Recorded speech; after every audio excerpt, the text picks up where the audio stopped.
teman-teman, selamat datang kembali di Nobel Channel. Thank you teman-teman masih ada di channel gue. Hari ini gue mau membuat sebuah video dari telling story ya teman-teman. Ini gue mau menceritakan sebuah kisah, biografi, atau hal-hal lain yang mungkin belum dikupas secara detail dari media-media sebelumnya teman-teman. Nah, untuk telling story hari ini gue mau menceritakan sebuah kisah yang mungkin kalian semua sudah tahu. Sebuah kisah percintaan, yaitu Romeo and Juliet. Nah, yang jadi masalah adalah apakah kisah Romeo and Juliet ini benar terjadi adanya atau hanya sebuah tulisan karya sastra saja? Kita akan bahas setelah komersial break berikut ini.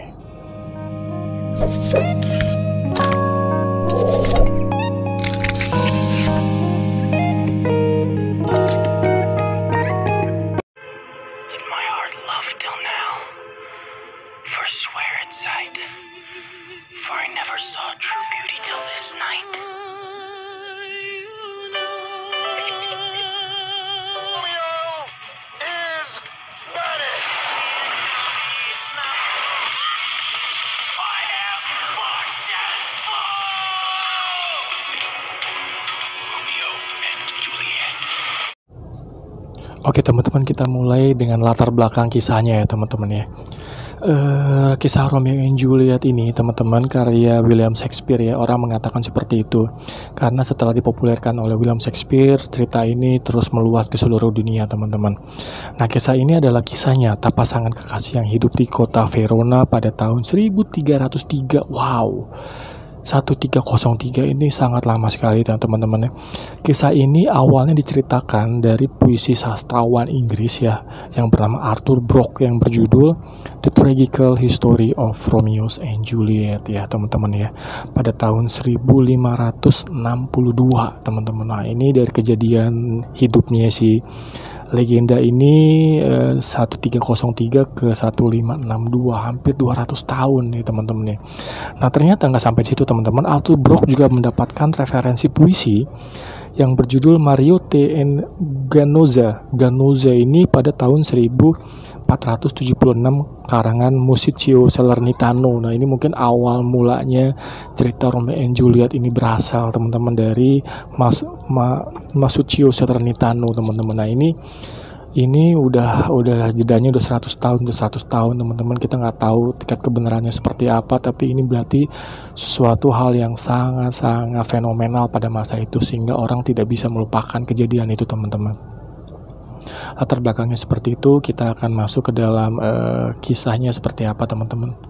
Oke teman-teman, untuk selanjutnya izinkan gue menyampaikan ringkasan dari cerita Romeo and Juliet ya teman-teman. Gue sudah kumpulkan dari berbagai macam artikel dan materi ya teman-teman. Kisah ini dikisahkan di sebuah kota, yaitu kota Verona, Italia. Dari situ terdapat dua keluarga superpower, yaitu yang bernama Montague dan Capulet ya teman-teman, di mana Montague adalah keluarga besarnya Romeo dan Capulet adalah keluarga besarnya Juliet. Nah, ini sangat besar dan selalu berseteru ya teman-teman ya. Nah, awalnya ini Romeo jatuh cinta kepada seorang gadis Capulet yang bernama Rosalind ya. Rosalind ini jarang sekali diceritakan ya karena silaunya sosok Juliet ya teman-teman ya.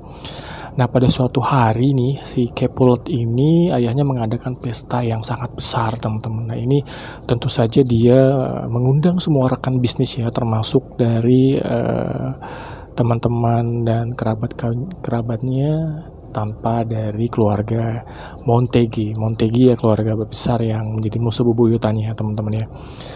Nah, melihat hal tersebut, Romeo mendapatkan dukungan dari teman-teman dan sahabat dan keluarganya, saudara-saudaranya untuk datang ke dalam acara itu untuk bertemu dengan Rosalind ya. Awalnya seperti itu ya teman-teman ya. Namun di tengah pesta dansa, Romeo bukannya bertemu dengan Rosalind, malah dia jatuh hati dengan seorang putri yang bernama Juliet. Nah, disinilah cerita ini akan dimulai ya teman-teman ya. Nah, mereka tahu kalau keluarga mereka saling bermusuhan, tapi mereka tidak peduli ya teman-teman ya, karena cinta memang tidak terhalang oleh apapun teman-teman. Oke, nah kemudian kisah cinta ini dibantu oleh sahabat mereka, teman mereka yang bernama Pastor Lawrence ya, menikahkan Romeo dan Juliet secara diam-diam ya teman-teman. Dan kemudian mereka hidup tentu saja dengan sembunyi-sembunyi ya kisah percintaannya mereka.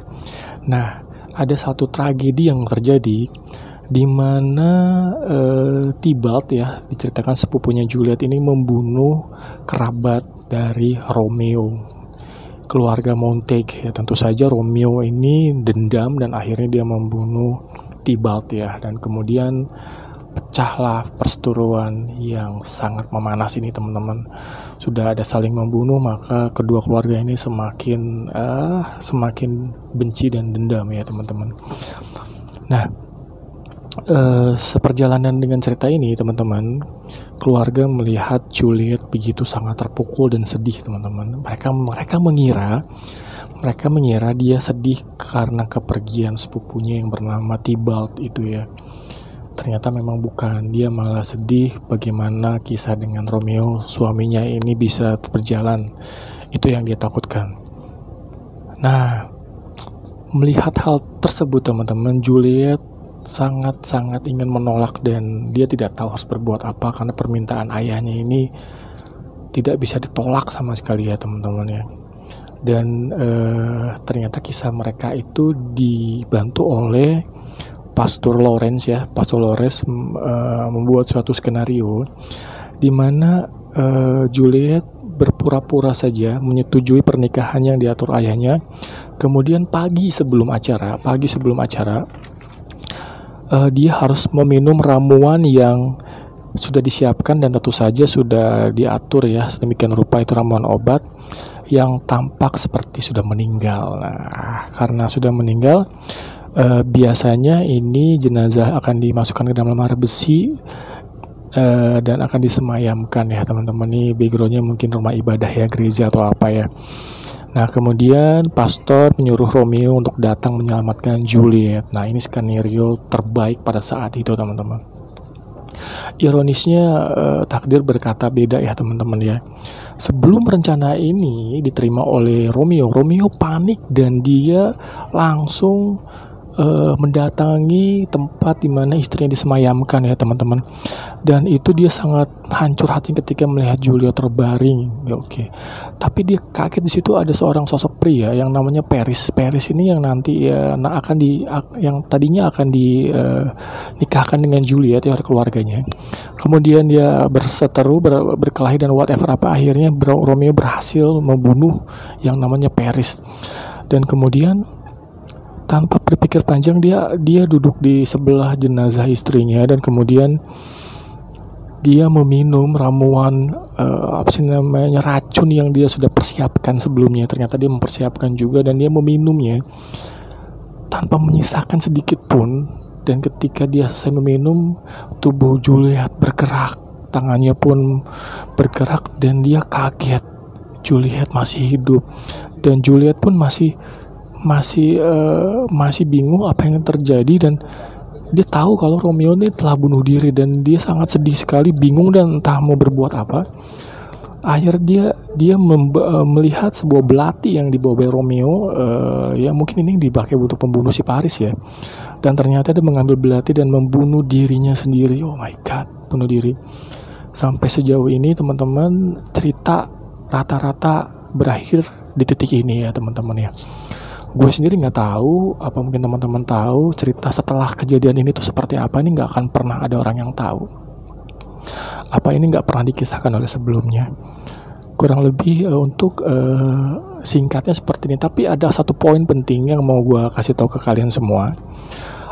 Fakta seputar Romeo and Juliet, benarkah tragedi ini, kisah ini nyata ada pada masa di zamannya pada saat itu teman-teman. Nah di sini gue ada artikel lagi ya teman-teman ya. Gue lihat ini adegan ini kurang lebih adegan balkon yang sangat terkenal. Ini ada di kota mana ya? Sebentar ya. Ini di kota Verona. Ini ada sebuah tempat yang namanya Casa di Giulietta. Casa di Giulietta ini ada sebuah rumah yang di atas itu ada seperti balkon ya, orang melihat keluar. Ini disinyalir rumah ini pernah ditempatin oleh Juliet yang asli ya teman-teman. Berarti ini kalau dari sisi usia nih bangunan ini sudah ratusan tahun ya. Dan konon kabarnya sampai saat ini bangunannya masih ada teman-teman. Dan satu lagi di pelataran depan itu, depan si Casa de Juliet ini ada patung perunggu Juliet ya. Ini ada semacam mitos di mana ketika dia berhasil menyentuh dadanya dari patung perunggu ini, maka dia akan mendapatkan keberuntungan ya. Tentu saja kita nggak tahu ini benar atau salah, tapi gue nggak tahu nih patung perunggu ini dibuat memang untuk memperingati atau mengingatkan tentang kisah ini, atau emang dan karena kisah ini tahun 1300 ya teman-teman, dan ini berarti udah ratusan tahun, dan mungkin agak sulit untuk menceritakan karena belum ada foto, belum ada video, mungkin belum ada gambar ya teman-teman, diciptakan kan abad-abad baru-baru ini aja ya. Nah itu salah satu monumen yang mungkin bisa mendeskripsikan bahwa kisah ini ada real, benar-benar terjadi pada masa itu di kota Verona. Oke teman-teman, kalau gue pribadi mengatakan bahwa kisah ini benar adanya, tapi gue nggak tahu ya, kalian punya persepsi yang berbeda, silakan saja. Jika teman-teman ada referensi lain, silakan masuk saja ke dalam kolom komentar dan share ke teman-teman semua mengenai artikel Romeo and Juliet ini teman-teman. Oke, thank you teman-teman sudah menonton acara ini, sudah menonton video ini, telling story mengenai kisah Romeo and Juliet apakah nyata teman-teman. Sampai ketemu lagi di pembahasan berikutnya. Tentu saja kalian bisa masukkan saran untuk materi-materi biografi berikutnya, supaya nanti kita bisa menambah suatu wawasan baru lagi untuk kita semua. Oke, thank you for watching, terima kasih banyak. Kita akan bertemu lagi di season berikutnya. See you next time, bye bye.